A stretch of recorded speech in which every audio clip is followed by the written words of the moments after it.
Crystal, it's the 18th of November 2015. It's just after 11:30 AM this morning. I suffer from severe depression and anxiety. I have my appointment with Joe Regina tomorrow at St Barnabas House at 2 PM.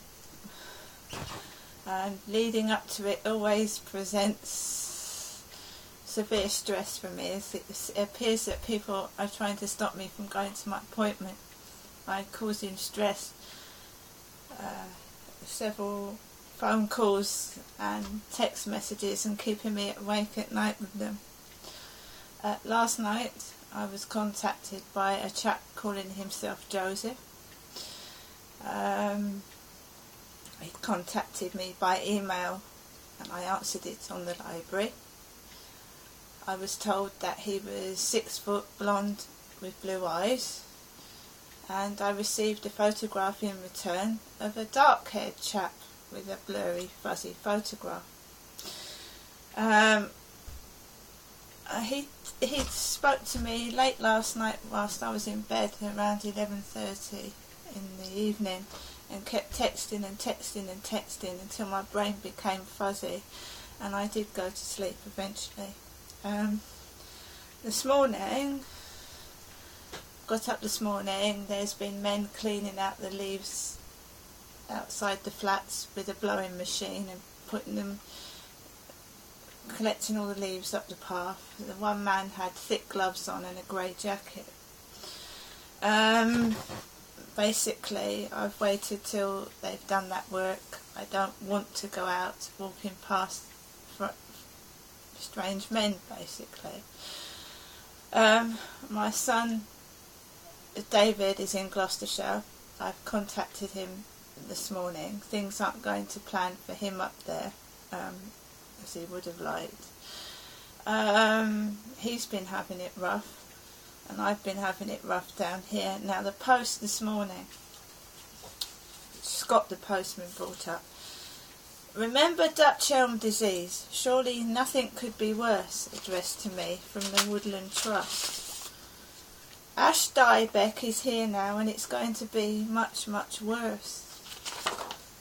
How well do you remember the 1970s, Miss Marshall? The Woodland Trust was in its infancy back then, when Dutch elm disease reached our shores, and one by one 25 million elm trees across the UK were wiped out by the insidious elm bark beetle. I won't go on and on and on with that. I've had my rent statement from MHS Homes. The one consolation I've had is from Scottish Power, who sent me a £12 government electricity rebate, a £12 off energy credit voucher, but you have to be careful with these because they're easy to get wet, damp and lost. But I've got £12 to be put on my electric key if I can find a participator that takes that voucher, which most post offices wouldn't accept my voucher last year, so I will try the Co-op. I have a final reminder for a BT phone line and Wi-Fi that I don't have. It's given me a phone number I haven't got, and an account number I haven't got, and a reference number I haven't got. And they can cut me off because I don't have a phone. So I don't know where that's come from. The usual.